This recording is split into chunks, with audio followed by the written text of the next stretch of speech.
Bonjour Johnny, Comment tu vas, ça va pas mal, mais Monsieur Manœuvre? Monsieur Hallyday, c'est à vous là, c'est à toi qu'il faut dire bravo quand même. 70 ans, dont 59 passés sur scène quand même.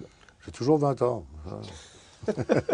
Non mais ça se fête quoi. Là, on sort un programme de folie avec des copains, des amis, 3 soirs à Bercy. C'est un grand anniversaire. Bah écoute, au moins comme ça je suis sûr d'avoir des amis qui viennent me voir mon anniversaire. Est-ce que c'est Elvis qui t'a refilé qui t'a donné l'envie? De faire du rock'n'roll en tout cas, oui. Oui, les premiers disques de Elvis que j'ai entendus, j'étais tout môme, c'était la famille de Lee Hallyday qui était dans l'Oklahoma, qui m'avait envoyé les premiers disques d'Elvis, et parce que j'avais jamais entendu de rock'n'roll avant. Et d'ailleurs, comme je le dis sur scène, c'était du rockabilly à l'époque. Il y avait That's Alright Mama. Et à l'époque, il y avait les maracas, euh, contrebasse, guitare et batterie au ballet. Et c'est vrai que ça m'avait marqué, moi, à l'époque, ça. Mais en fait, le déclic, c'est au cinéma que tu l'as eu en allant voir Elvis. Oui, alors dans Amour frénétique. Voilà, Loving You. Loving You, ils avaient traduit ça par Amour frénétique, ce qui n'avait rien du tout à voir avec Loving You. Mais moi, j'avais été, c'était dans un cinéma de quartier, j'avais été pour voir, j'avais vu les photos à l'extérieur du cinéma, je vois des cow-boys habillés en cow-boy. Bon, donc je dis, putain, je vais aller voir un western.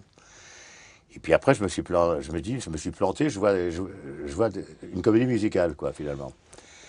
Et puis quand même, je vois Elvis, quand même. Et puis sa façon de bouger, etc. Et puis c'était une musique qu'on n'avait pas trop l'habitude d'entendre. Et ça m'a intrigué. Et je suis revenu le lendemain revoir ça. Et puis alors, il y avait très peu de gens dans la salle. Il y avait quand même quelques filles qui criaient quand ils chantaient.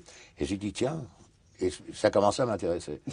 Et à l'époque, je jouais de la guitare classique. Alors, donc, bon, après, j'ai troqué ma guitare classique, où je me suis fait engueuler d'ailleurs par Lee et, et Destin. Et puis, je suis devenu un fan de Elvis. Mais entre-temps, j'avais écouté beaucoup de chanteurs anglais. Et moi, j'ai une version que j'essaye de retrouver, mais que je n'arrive pas à retrouver, de Lonnie Donegan au Palladium, qui chantait Frankie and Johnny. Ça durait au moins 20 minutes. C'est à tomber par terre. Donc t'étais là, t'étais ce jeune qui avait envie de faire du rock dans un pays qui est pas Oui, du parce tout qu'en plus, on rock. était proche des Anglais. Alors, il y avait Tommy Steele, il y avait les Billy Shadows, Fury. euh, il y avait Marty Wilde, il y avait tous ces chanteurs de l'époque. Et c'est vrai que les Anglais, ils déménageaient bien aussi, hein. C'est vrai. Mais en France, c'était pas le pays du rock'n'roll du tout. Tout de suite, Non, on t'a bah, ce dit qu'il que y ça avait de allait plus pas être. rock'n'roll, c'était Sacha Distel, à l'époque, avec Scooby-Doo. Et puis c'est vrai que quand j'ai commencé, j'étais très controversé. Les parterres des salles, c'était des gens qui étaient plus bourgeois, disons plus. Ils comprenaient pas très bien ce que je faisais. Par contre, j'avais les balcons où c'était les mômes qui eux me soutenaient à mort. Et puis voilà, je crois que j'étais le premier à faire ça en France, en tout cas.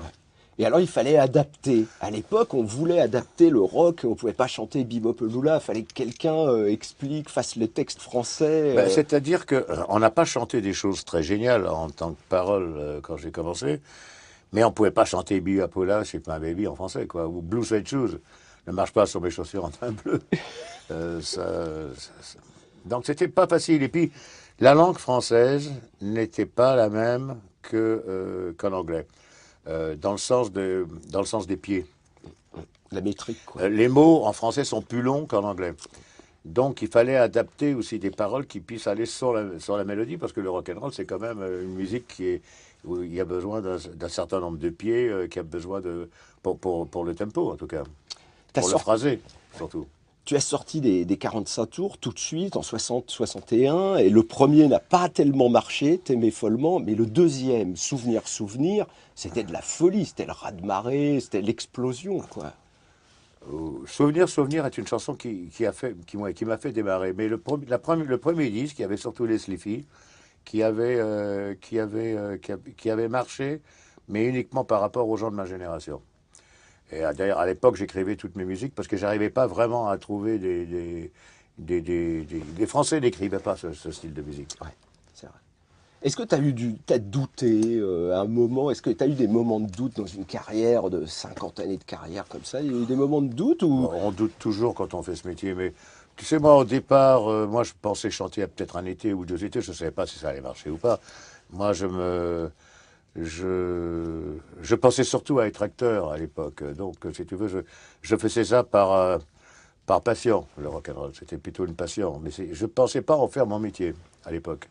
Et il y a eu des phénomènes incroyables autour de toi. Souviens-toi, quand il y a eu la fête de la nation, le général de Gaulle était pas content, quoi. Il y avait 1 million de gamins qui étaient venus voir toi en particulier, sur la place de la Nation. C'était en 1963, autour de la fête de Salut les copains.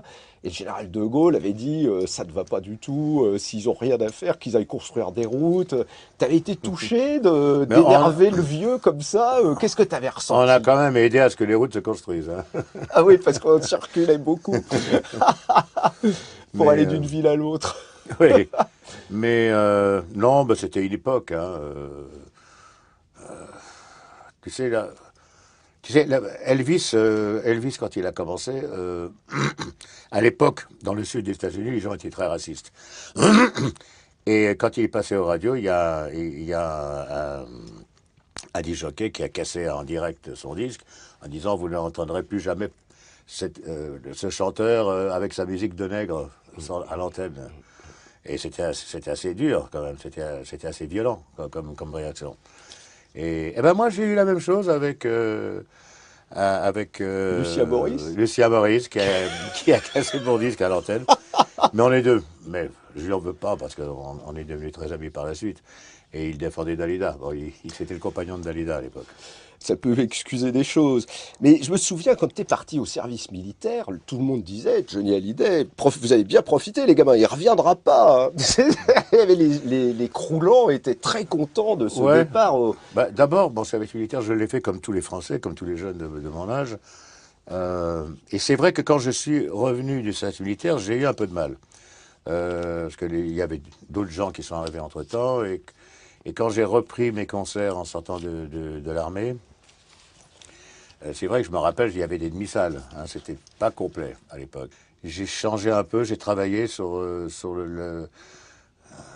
style musical que je faisais. Et puis c'est là que j'ai commencé à travailler avec Mick Jones Voilà. et Tommy Brown. Et on a commencé à faire des jolies sarades, des choses comme ça. Puis t'as trouvé un certain Jimi Hendrix qui faisait ta Et puis après, première il y a eu partie. Jimmy qui est parti en tournée avec moi. Ça, c'était gonflé parce que personne en Angleterre ne voulait. Tout le monde disait attention, s'il arrive, il fait votre première partie, plus personne passe derrière. Donc les Who avaient la trouille, les Stones n'en voulaient pas. Et toi, Johnny Hallyday, tu dis bon, moi je vais le prendre, votre Mais gars. oui, parce que d'abord, je trouvais ça formidable ce qu'il faisait. J'avais jamais entendu un guitariste comme ça. Moi, j'ai toujours été un grand fan de Guitar Hero. Pour moi, il en faisait partie. Et en plus, on était devenus très potes, Jimmy et moi. Et quand on est parti, il devait partir avec moi 15 jours. On est resté 6 mois en tournée ensemble.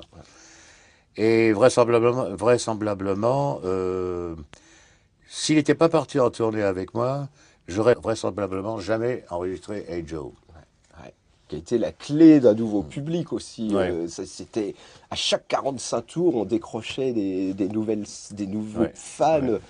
Il y a eu des 45 tours un peu scandaleux. Est-ce que tu pourrais rechanter Jésus-Christ est un hippie? Ouais, avec le temps, oui, bien sûr. Oui. Parce qu'à l'époque, ça avait pas, ça avait des... Ben, c'est-à-dire, il faut se remettre dans le contexte de l'époque. À l'époque, les gens étaient beaucoup moins ouverts qu'aujourd'hui, hein. On parlait de Hendrix. Voilà, quand on parle comme ça, je pense à tous les guitaristes qui ont accompagné Johnny Hallyday. Il y a quand même une bande de pointures absolument incroyable. J'ai toujours aimé les guitaristes. Puis j'ai eu la chance aussi d'enregistrer énormément à Londres, d'être reconnu par énormément de musiciens en Angleterre. Et donc d'avoir eu beaucoup de ces guitaristes qui sont venus jouer dans mes séances. Jimmy Page, Donc Jimmy Page, Big Jim Sullivan. oui, et puis il y avait aussi Clapton. Et sur scène, tu tournais, donc il y avait Mickey Jones qui a été faire Foreigner après il y a eu Rolling, après il y a eu Nono, enfin, et aujourd'hui il y a Yarol Poupeau Aujourd'hui, il y a Rolf Poupeau et puis Robin le Mesurier, et Robin le Masurier. que j'ai connu d'ailleurs à l'époque quand il jouait avec Rod Stewart, d'ailleurs. Comment t'as rencontré Yarol Alors, Yarol, je l'ai rencontré quand j'ai tourné Jean-Philippe, le film, D'accord. le film qui parle de si Johnny Hallyday n'existait pas. Ce monde où Johnny n'existerait pas. Et donc, le concert du Stade de France à la fin, où je dois aller sur scène, où je redeviens Johnny Hallyday, ils avaient demandé à de la figuration à des gens de venir, et puis ils avaient demandé à Yarol de faire le guitariste. Et Yarol, sur scène, pour le film, a joué le guitariste. Et c'est comme ça qu'on s'est connus. Et tu t'es dit, ah ah, Parce qu'on attendait beaucoup, hein. Au cinéma, on attend beaucoup, il faut bien le savoir, hein. Le temps qui change les lumières, etc. Des fois, on attend 2-3 heures avant de retourner la suite de la scène. Et alors, quand elle était sur scène et qu'il y avait un public, parce qu'il y avait un public de figurants, mais enfin, c'était quand même un public, et on a commencé à faire des bœufs. Et on a commencé à faire des trucs comme des chansons comme I found my thrill. Puis lui il me suivait toujours. Pam, pam, pam, pam, Blueberry pam. Hill. Puis on a parlé, on a discuté, on a fait le bœuf comme ça pendant 2-3 heures sur scène. On est devenus potes et puis voilà, c'est venu naturellement après. Voilà. Si on regarde les disques de Johnny, il y a eu tous ces grands guitaristes, puis il y a eu des paroliers. Il y a eu des garçons, des gens qui sont venus. Ça commence avec Gilles et Jan, et puis après il y a Philippe Labro, Michel Mallory, Pierre Billon, Long Chris, Michel Berger, Goldman. Tout le monde a écrit. Enfin, il y a 1000 chansons au répertoire de Johnny Hallyday, Puis maintenant, mieux sec. et maintenant Miosek. Comment ils font ces gens-là? Ils viennent beaucoup chez toi, ils t'écoutent, ils te regardent parce que Non, ils pas collent les tellement. mots qu'il faut. Ils font des ébauches, puis après je leur dis ça va pas, et puis après on travaille ensemble. Mais souvent ils me demandent des idées. Alors je leur donne des idées, et puis ils écrivent de leur côté, et je finalise avec eux.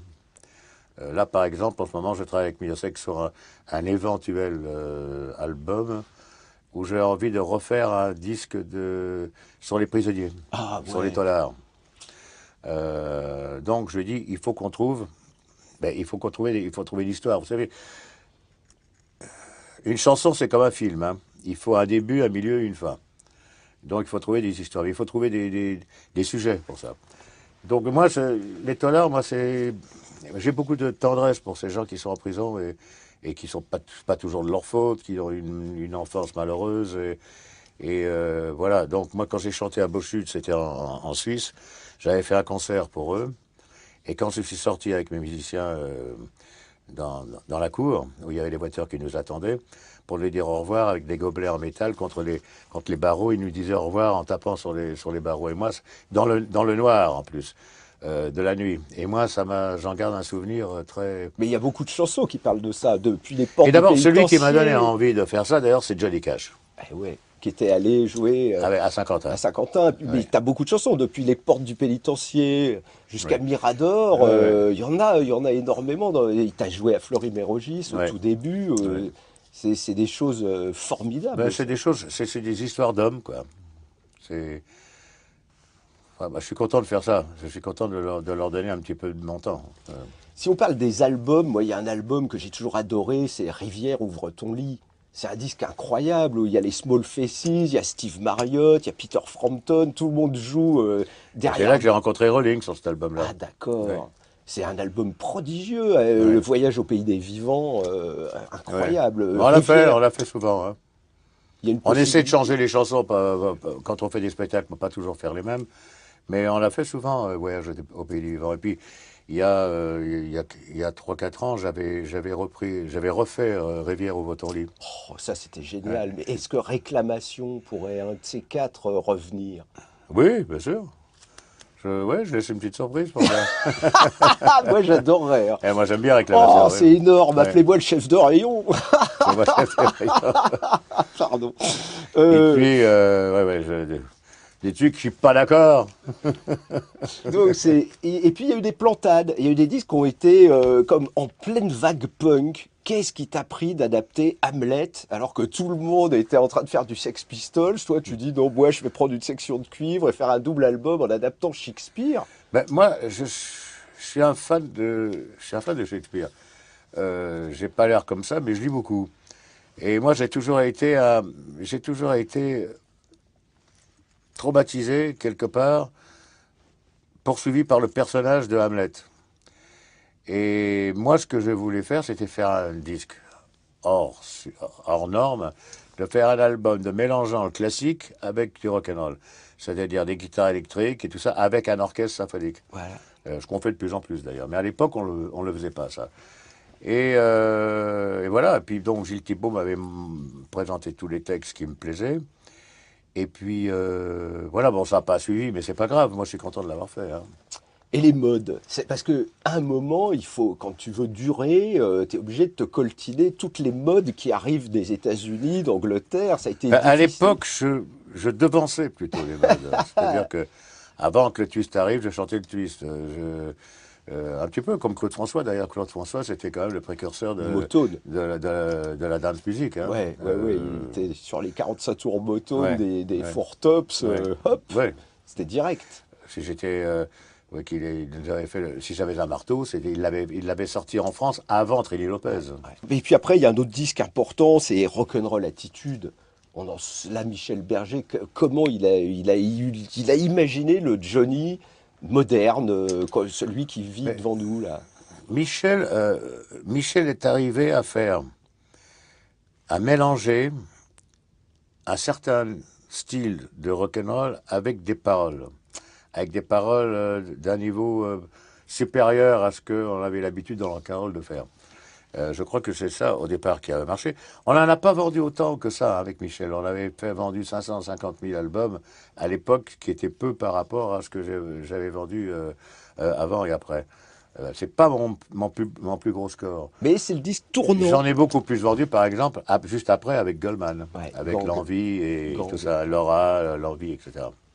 Mais c'est le disque tournant parce qu'il a défini le Johnny adulte. C'était la première fois que voilà, il y avait le chanteur abandonné, on parlait de tes goûts justement, Ben, il de y a toujours Tennessee, qui était pour moi qui est une Tennessee chanson Williams formidable. qui est là. On a souvent parlé, moi j'adore Tennessee Williams, et il m'avait demandé qui j'aimais. Je lui ai dit j'adorais les pièces de Tennessee Williams, que tous les films que j'ai aimés moi dans ma jeunesse étaient en général d'après des pièces de Tennessee Williams. Et l'idée de quelque chose de Tennessee est venue comme ça. Alors c'est vrai qu'au début, les gens ne savaient pas très bien. Ils croyaient que je parlais du Tennessee, le fleuve.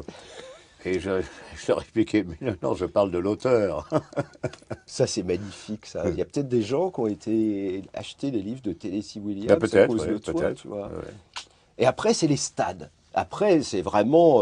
Après, il y a Gang, et puis c'est la porte, c'est Johnny Hallyday, tu te mets à tourner dans les Ben, stades. après, oui, après, je voulais faire des spectacles pour donner un petit peu des rêves aux gens, pour donner un petit peu de l'immensité, un petit peu comme les films, moi, que je voyais, où je disais, bon, on n'a pas l'habitude de faire ça sur scène, pourquoi pas essayer? Et moi, j'essaye toujours de faire des choses pour faire rêver les gens, pour que les gens passent une soirée avec qu'ils en aient plein les mirettes. Ah ben ils en ont eu, hein, parce que Euh, en te voyant arriver en hélicoptère, en te voyant descendre sur scène au bout d'un filet, en te voyant Moi, pour moi, faire le traverser. métier de chanteur, ce n'est pas être derrière un micro et de chanter ses chansons. Pour moi, c'est d'animer les chansons, c'est de, un petit peu comme si on était au cinéma, quoi. Et j'essaie de donner aux gens ce que moi, j'aimerais qu'on me donne si je voyais un autre artiste sur scène. Voilà, j'essaie toujours de faire des choses comme ça. Ah oui, t'as fait des trucs risqués, gonflés, traverser le Parc des Princes pour monter sur scène. On a cru que tu reviendrais jamais quand Oui, on moi non voyait plus, les d'ailleurs. 60 000 personnes qui essayaient de te toucher en même temps. T'étais là avec tes trois gardes du Ah, le corps. premier jour, c'était surprenant, mais après, il a fallu le faire le lendemain. C'était moins marrant, ça. Non, et puis t'es arrivé sur scène en Harley avec les côtes cassées. Enfin, tu nous as tout fait. Et c'était toujours cette volonté du spectacle, du show. Oui, mais le spectacle, c'est important. Mais c'est ta vie, non? Mais j'aime bien surprendre et puis j'aime bien faire des choses que les autres n'ont pas fait. Alors, c'est pas toujours facile de trouver les choses que personne n'a fait. Mais on y arrive, mais c'est moins en moins facile, hein, parce on a fait beaucoup de choses quand même. Comment on choisit quand on a un répertoire de 1000 chansons tu- Je choisis pas un peu, je teste des fois des chansons et puis je vois un petit peu ce que les gens, euh, d'après leur réaction, ce qu'ils aiment ou ce qu'ils aiment moins. Alors je refais après un tour d'horizon par rapport à ceux qu'ils aiment, qui ont été le plus applaudis ou ce qu'ils aiment le mieux. En général, c'est comme ça que je fonctionne. Là, samedi soir, tu vas faire un concert spécial, ce qui va se passer au théâtre Bah, de ce que je Paris. fais à Bercy, c'est rien à voir avec ce que je vais faire au Théâtre de Paris. Tu peux nous Au donner Théâtre, quelques bon, au idées? Théâtre de Paris, je vais refaire des trucs comme, je sais pas moi, je peux pas trop dire, mais je suis un rock'n'rollman que j'ai pas fait depuis longtemps. Dead or Alive de Lonnie Donegan, mais version rock, hein, pas version skiffle.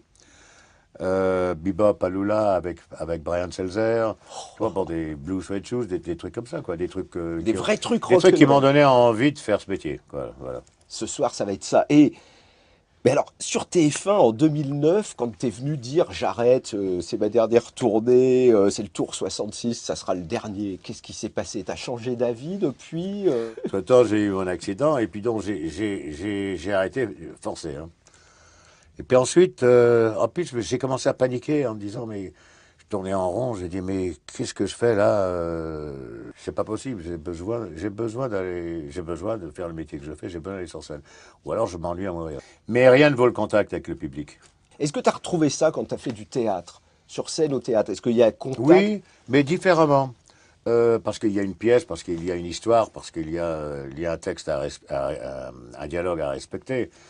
Mais c'est vrai que de jouer devant une caméra en tant qu'acteur, euh, et puis de jouer devant un public, même la même chose, hein, euh, il y a quand même il y a quand même le contact avec le public et les réactions qu'on entend quand même sur scène du public qui sont pas les mêmes que quand il y a une caméra avec, voilà, juste avec le caméraman derrière. C'est sûr. C'est vrai, je comprends qu'il y ait beaucoup d'acteurs de théâtre qui préfèrent faire du théâtre que du cinéma. Alors là, moi, je suis obligé un peu de tirer le bilan. 50 ans de carrière, 182 tournées, J'ai 1000... plus de 50 ans de carrière, hein. J'ai commencé à 16 ans et j'en C'est ai commencé. 70. Ouais, ouais, ouais. Donc, moi, j'avais calculé 59 ans Ah, ça. de... Si on calcule que tu as commencé à 11 ans à chanter cette chanson de Davy Crockett, est-ce que tu t'en souviens? Oui, David Crockett, l'homme qui n'a jamais peur. Donc là, tu as 11 ans, et qu'est-ce qui te traversait l'esprit quand tu jouais? Tu étais pétrifié de trac ou... Je connaissais pas le rock'n'roll encore à cette époque-là. Et puis moi, je chantais une ou deux chansons dans le numéro de danse de Desta Eli Hallyday, pendant qu'il changeait de vêtements. Mais j'étais pétrifié de peur, ouais. Alors là, on est là, 59 ans de carrière, 182 tournées, 1000 chansons enregistrées, 48 albums studio, 100 millions de disques vendus, et il paraît que tu vas attaquer l'Amérique? Non, je ne vais pas attaquer l'Amérique, je vais faire un album en anglais, je fais une tournée aux États-Unis, ça ne veut pas dire attaquer. Mais c'est une super bonne idée. Et donc on va faire des villes mythiques pour moi, des villes comme Austin, Texas, Nashville, Tennessee, Miami, enfin bon, toute une série de concerts aux États-Unis.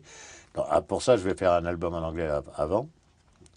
Et puis ensuite, de partir en Asie pour faire des concerts pour l'école que Laetitia, mon épouse, monte pour les enfants malades du sida, qui ne peuvent pas aller dans les écoles normales. Donc nous, on crée des écoles, je paye des écoles, pour construire des écoles, pour que ces enfants puissent aller à l'école. C'est chic, ça.